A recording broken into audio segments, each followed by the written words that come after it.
lovely people. Welcome to part one of my January reading wrap up.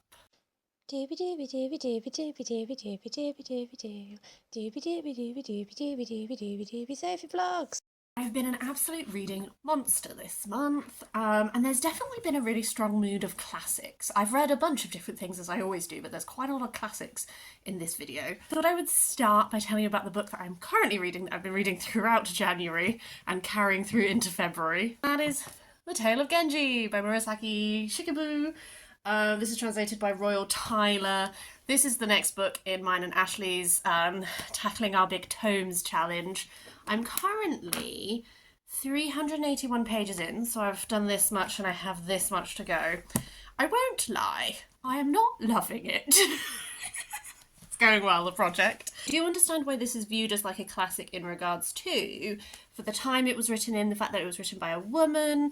Like, I think that is very interesting, and I think that what I'm finding most interesting about reading this so far is this glimpse into what culture was like at that time in Japan, what the court was like. People quote poetry a lot in this, and I'm finding that really interesting as well. I like when the poetry goes back and forth, and there was one that really stayed with me where geese are like a recurring metaphor throughout it, and everyone responded in slightly different ways. I like that aspect of it. The actual plot, we are following Genji, it's not actually his name, and he is the son of the emperor, but by a woman who is a very low sort of stature, I guess. So although the emperor might want him to be named his heir apparent, he can't. So then he is like a commoner serving the realm. Really, it's about Genji having lots and lots of interactions with women.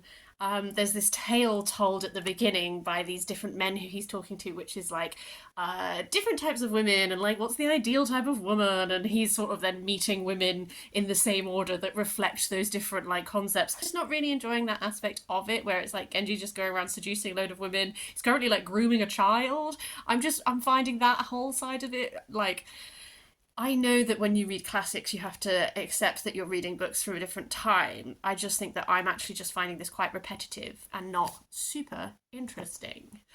Will it change? We'll see. Moving on to books that I did finish, my first book of the year was If Not Winter, Fragments of Sappho by Carson. I chose this deliberately because I wanted to start the year with a slam dunk, and I knew I was going to love this. I have previously read Stung with Love, Fragments of Sappho, and I really liked this one. I really liked that one.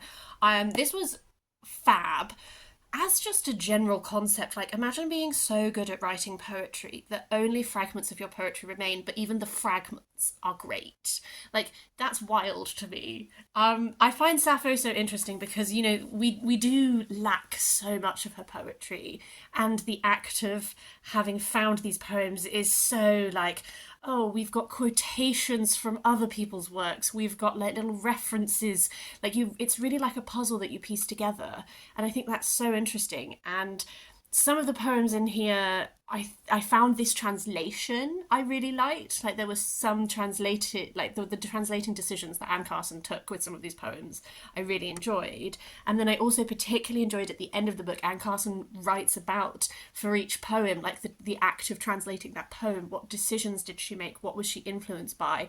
When there are words which can have multiple translations, like what influenced her to go with one choice over another. I find the act of translating, as someone who finds languages interesting, but I really struggle learning languages to get them to really stay in my brain. I find the act of translating so fascinating. So I really particularly enjoyed that little insight into how that process went, because it's just something that it's masterful, isn't it? Like, a good translator is so talented, and I just find that so fascinating. My first non-fiction that I finished in January is The Embarrassment of Riches by Schama. I always try in January, I'm like, I'm going to tackle some big books, and I really succeeded. This is like a 700 something page book that is kind of like a series of essays that is about the Dutch Golden Age. My partner lent it to me because I listened to Thunderclap by Laura Cumming, and I really enjoyed the side of it that was about Dutch art. I wanted it to be slightly more of that and slightly less memoir, actually. So this was my dabble into exploring more Dutch Golden Age sort of culture. This does cover art, but it covers a lot of stuff. It covers like politics, economics, as well as like art, culture side of it. I found it really interesting. It is a chunky one and it is quite academically written. I don't mind reading academic histories, but I tend to not love them as deeply as I do history that is like academic but with like a little bit more I don't know how to describe it. What I'm saying is I think that this is a very well written book and I think that I have come away with learning a lot. There's something really interesting I think about Dutch Golden Age, which is that I always feel like there's like or like a push and a pull in it, in that like you have this Protestant country that is quite leading in that area, but there is an element of religious tolerance. You have this, but coming with that Protestantism is this idea of being lack of excess and of excess being associated with Catholicism and therefore it's bad. But then you look at the immense amount of wealth and the food that people had access to, like there is such decadence and riches, and yet there is this idea of being like aesthetic and all that kind of thing. I don't know, though. I think one thing that these series of essays did, although they are all on different topics, they do, you can read it as one big book, like it's not separate essays that are like nothing to do with each other. And just that sense that I got of the culture as it went on, of this culture of contradictions almost, I found that really fascinating. I listened to A Room of One's Own by Virginia Woolf, which was narrated by Natalie. This was a reread for me. I have read it a few times. I studied it at university. I wanted to listen to this specifically because I wanted to listen to Natalie Dormer narrate it. My library app has a section on it that is audiobooks that are narrated by like famous faces, and I'm trying to work my way through a few of them. Natalie Dormer did a brilliant job delivering this. It really drove home to me how much A Room of One's Own was originally given as a speech. I think because because I studied it, I am, you know, you think of it as this is a piece of text that's written down and we're talking about women's position in society and a room of one's own, and like what does a woman need to be able to create? She needs independence, she needs a financial insecurity and all that kind of thing. And I it's not like any of those arguments were new to me, but hearing it delivered as an audiobook really drove home that it was delivered as a lecture, and I think that that was something that I really appreciated about listening to it this time around. I have said in a lot of my wrap-ups that I don't normally revisit the same authors that frequently throughout like 1 year. This year I did 2 already in January, and I'll talk about both of them now actually. So the first one is that I dabbled in Shakespeare. Twelfth Night is in January, and so me and my partner listened to a full cast recording of Twelfth Night on Twelfth Night, which was very fun to do. I have seen Twelfth Night performed before, so I have seen it as a play, so I was quite familiar with it. There's a big shipwreck. Viola, I always have to think about their names because I'm so, you know, She's the Man. I want to call them the names of the characters in She's the Man, and I'm like, no, Zoe, it's not exactly the same. Viola or Violet? Viola? I can't remember. It's, you know, it's a lot of gender play. It's like the sister is pretending to be the brother is hiding because of the shipwreck. Viola's courting this woman and she starts to fall for her and she doesn't realise that she's a woman and blah, blah, blah. I really like that, like, core story of it. What I don't like so much about Twelfth Night is I don't really like all of the extra story. I find like the plotline to do with like Malvolio, like I find it a bit tiresome. I think there's a difficulty, isn't there, with Shakespeare's comedies where if you're not really feeling the comedy, sometimes it feels like a bit of like a distraction to like what the actual plot is. Like is the like mistaken identity, pretending to be other people, like all of that side of it is what I find most interesting about this play. But it was fun to revisit it for sure. It made me think a lot about the production that I'd previously seen, because I think that production did a really great job of like putting some of the soliloquies to like a sort of free jazz kind of beat thing that was quite interesting. And then I also buddy read Antony and Cleopatra with my friend Mark. I had been wanting to read this for a few months because I had my little Cleopatra reading moment last year. And it was very interesting to read Antony and Cleopatra actually. It's one of those plays that I feel like is so hard to pin down about like genre-wise, because it's called The Tragedy of Antony and Cleopatra, and obviously because I know history, I was like going in expecting it to be quite tragic, but actually a lot of it I found I could really see how it could be played for comedy. So, and particularly the scenes with Cleopatra in. There's just so many funny scenes where, there's a scene where a messenger is trying to tell her that Antony's got married, and she just won't let him talk. And he's just like, babe, if you let me finish, I'll tell you what's happening. And then there's another one later where it's like she's requested the snake so that she can kill herself. And it's like the guy bringing her the snake is like, I'm just checking that you know that this is really poisonous. And she's like, yeah, I know. He's like, no, like, literally this could kill you. She's like, yeah, I know. And he's just like, I just want to be 100% sure. And she's just like, give me the snake. There's so much about Cleopatra that is being played, like, for comedy that I wasn't really expecting. And then you have this whole history play side of it that is all of the Romans. What I found interesting was the view of like Romans and Egyptians. So, to the Egyptians, they are this ancient society, and the Romans are like these little upstarts who are really overstepping. To the Romans, they view themselves as like the bringers of civilization, and the Egyptians are like corrupt and too decadent and all of this thing. And then you have Mark Antony, who is Roman, has adopted so much of Egypt, finds Egypt fascinating, loves in his heart so much of it, but at his very core, with his decision making, is Roman. And there is such a tension there, isn't there? Like, as the play goes on, and I found that so interesting. And this idea of sort of betrayal and like what is betrayal, and many people in this text will think that other people have deeply betrayed them, but they won't all agree on who and what and why.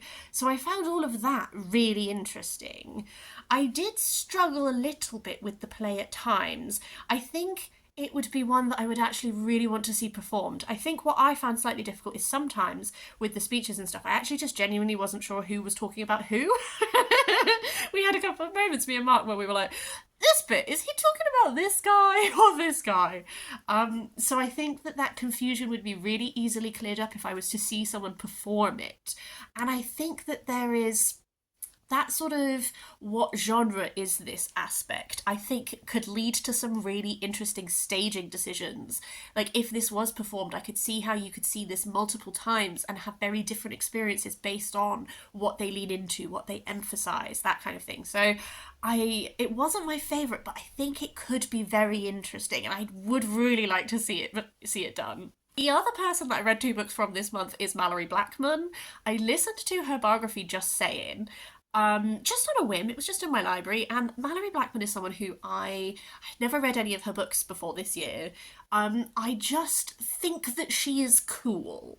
Based on what I knew about her, I was like, children's laureate, wrote for Doctor Who, seems pretty cool, and that was about it. I'm really glad I listened to this memoir. I think this was a 5-star, I think I gave it 4.5. This was a brilliant memoir for multiple reasons. First of all, I think that what I always want from a memoir is I want to come away understanding someone better. I don't need to know everything that happened in their life. I want to just understand more what makes them tick. Who are they? And I definitely got that from this, for sure. Her life is interesting. She's been through some real hardships from a very young age, and I think it gives her a perspective on life that is worth listening to. And boy, oh boy, I agree with her opinions so strongly. This is sort of a mix of she is taking you through her life, but she's also talking about issues and topics that are really important to her. I knew so early on I was going to love this, because she started talking about how she had a really transformational moment when she was in primary school, and an opera company came to perform at school, and her and all the other children were like, what is this we're not interested in this. And then it started, and they were captivated. And this idea that she was talking about of where did she learn that opera wasn't for her? And she went on such a good talk about how important it is for children to have equal opportunity to arts, to music, to performances, because and she was saying about how government ministers will say that there's no correlation between children's exposure to the art and like test scores, but it's not about test scores. It's about how it enriches you as a human being. It's about giving children the opportunity to see and be inspired and to realize that they can create, and that these art forms are not something that is exclusive to a certain type of person. And that is just one of the things that she talked about that I so wholly agree with all my heart. Like, she talked about so many topics like to do with politics and culture and everything that I just found so 100% like someone putting words to how I feel about things, and that was brilliant. She also had a lot of vulnerability when she was talking about things that she's been through to do with her health. Just give an acknowledgement to the fact that if you are someone who has dealt with pregnancy loss and that is something that you really can't read about, like, this would not be the book for you, because Blackman talks quite a lot about her own experience of that, and it was very, very moving. This was just, I think, everything that a memoir should be. The reason I gave it a 4.5 rather than a 5 is it's not wholly linear, and each chapter will sort of talk about like a different thing. And I just occasionally got confused because she has this chapter where she talks about her experiences with pregnancy and all of that, and she talks about her husband quite a lot. And then later there is a chapter where she talks about meeting this guy and like how they got together and everything. And I was like, Malorie, you're married. Why are you kissing this man? And then I realised that we had gone back in time, and this was how she met her husband. So, like, that's on me, because I was listening to this while I was working. So perhaps I should have paid slightly more attention there. But I did just sometimes find the lack of linearity confusing, but only like a smidge. I think otherwise this is a great book. And then as such, I borrowed from someone who I work with, Noughts and Crosses by Malorie Blackman, which is obviously the first book in the series that is immensely popular, and it's her best known work. Oh, I lied. I have read a Malorie Blackman before. I read Chasing the Stars. I didn't like it. That one is a Othello retelling in space, and I didn't really enjoy it very much. This one I enjoyed. The whole concept of Noughts and Crosses is it's kind of like flipping the script, and it's like this society where black people have all the power and the money, and white people are more oppressed.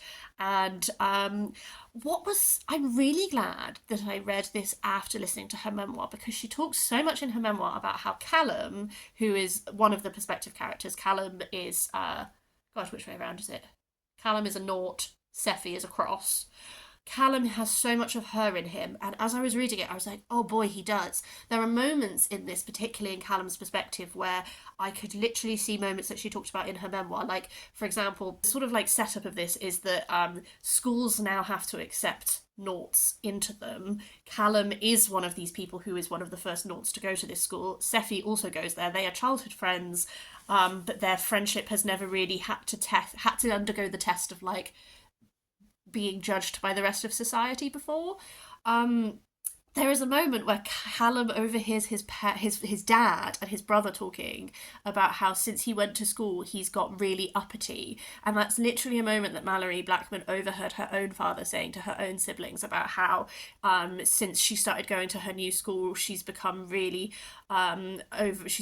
conceited and all this kind of thing. Like, there were so many moments that were, I could see, had been like her lived experience that she's put into this book. I think that's one of the things that helps it feel so real, is that so much of it is based on her life.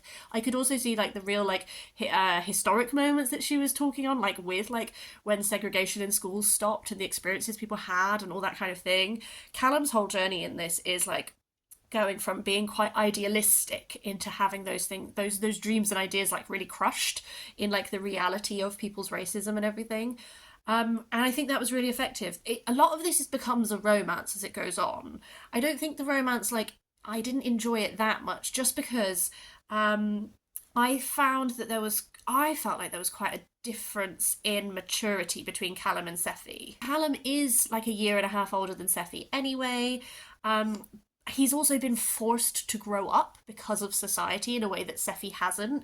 And I think, Sephi's plotline, I understand, like, because she's very well-meaning and she keeps doing stupid things because she's thinking of herself and not thinking of Callum and all that kind of thing, and I really appreciate that. I think just when it became quite romancy between them, I found it difficult to root for because I just felt like there was such a gulf between the two of them. The ending of this is a gut punch. I have taken the next book out of the library and I will be continuing with it. The only other thing I have to say, I guess, is that Malorie Blackman's writing style, I think, is quite. I don't like. Simplistic is not an insult. I think it's very accessible in its simplicity. Like, I think a lot of readers who maybe aren't big readers could pick this up and they would really race through it. And I think it's probably a very good book to give to children to, like, get them into reading, because I think it's such an easy, accessible read, even though it's handling such complex and difficult topics. I think that's a real strength. Reading it as an adult reader, I do prefer when I read books for younger people. Like, I like a slightly more, like, not like florid writing style, but I like there to just be like a little bit more like going on in the writing, but that's because I'm an adult and I'm not the child that is the target audience for this. So that is just a personal preference for me. I do think that this series is I understand why kids race through it, and I will be continuing it because my library has all of them available on audio. Second bit of poetry that I dabbled in January was Selected Poems by Rilke. Who is this translated by? This is translated by J.B. Leishmann. This is just selected poems from Rilke. I haven't read any Rilke in a while, and I had a really interesting reading experience with this one because I started reading it and I've loved the Rilke that I've read before. I've read The Coronet, I've read Songs to Orpheus, and then I have also read his Letters to a Young Poet.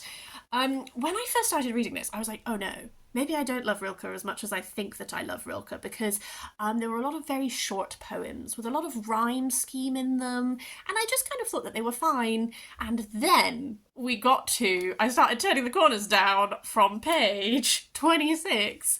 We got to the longer poems, and it turns out I love when Rilke writes really long poems. I found the ones that were shorter with rhyming and everything, they just weren't really hitting for me. These longer poems, or these extracts from longer poems, I found so much more impactful. I think that when he is ruminating on a topic, he gets very philosophical, and those philosophical poems is what really draws me in. There are so many poems here that are to do with sort of life and death and loss that I found so affecting. There's a poem that is Orpheus, Eurydice, Hermes, and then there are also extracts from Sonnets to Orpheus. There's a song that is from Requiem for Wolfgraf von Klackruth, who is his friend who died. And then there's also the Duino elegies. There was a couple of elegies. So the first elegy, the ninth elegy. That's what gets me. I find he captures grief and sadness so beautifully. Like, I definitely think that my poetry tastes lean towards being sad. Quite a happy person, but I find when someone is able to communicate sadness and loss, I find it so powerful. And just the way that he sometimes uses mythology as a background to explore loss. He sometimes just writes from the heart about people that he has lost, and I find that so moving. I think it is where he transcends poetry and he becomes like a philosopher who is using poetry, and I just find that mesmerising. An ultimate book that I will talk about in this part one is On a Red Station Drifting by Aliette de Bodard. This is part of the Zuya universe that I have been exploring, that is a sci-fi series that is very inspired by Chinese and Vietnamese history. A lot of the later books are far more focused on Vietnamese history. This is one of the earlier ones, so it's very inspired by Chinese writings. This is a very short novella, and we follow one woman who has come to this space station because she's been an official on this planet, but there's this massive intergalactic war between the Emperor and these rebels, and so she's had to flee her planet that she was stationed at, and she doesn't know what's happened to all of her friends. She doesn't know if everyone is alive or not, but she's seeking sanctuary with people who are relatives of hers, but she's never met them. The other side is the woman who is currently sort of like, she's married to the head of the household, he's away at war or something, so she is running this space station, and so she is forced into accepting this woman.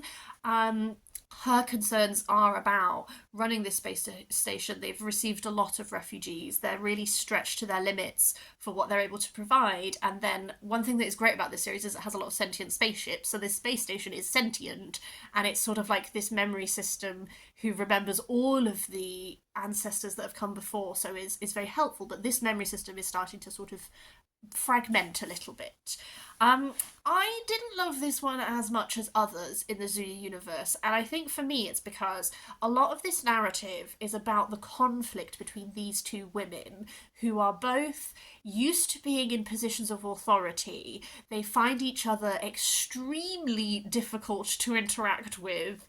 I liked what each person's plotline was about separately. I liked this sort of our person who has come as a refugee is used to being very powerful. She feels that she has betrayed her people by running away. She has written this invocation to the emperor to make a stand against these rebels, and she's sort of living in fear to find out how it's gone down. I think that is a great plotline. This woman who is running the space station, who is she has insecurities about being qualified enough to do it, but she's trying her hardest. I think that's really compelling. I found the aggression between the two of them so irritating. They just hate each other and they just never really have a conversation to try and hash that out. They just act in very impulsive and frankly idiotic ways. The ending of this is great though. So it's one of those where I still love how Aliette de Bodard writes. Like, she writes food. This is a really good one if you like food in your writings, because like this space station makes fish sauce. It's like one of their big things, and they talk about these banquets and these foods that they make, and it's just delicious. I wanted to eat everything. I found that I just found it unpleasant, really, to read about this conflict because I don't shy away from reading books with conflict in them.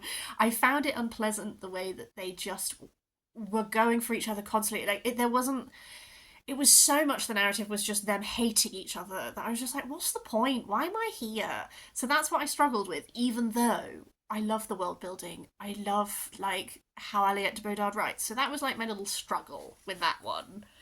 Finally, I'm ending on an absolute slam dunk of a book. Loved this. New 5 stars. This is The Garden Against Time in Search of a Common Paradise by Olivia Laing. Oh, this is such a Sophie book. You know when you read a book and you're like, this is me, and it's doing everything I love.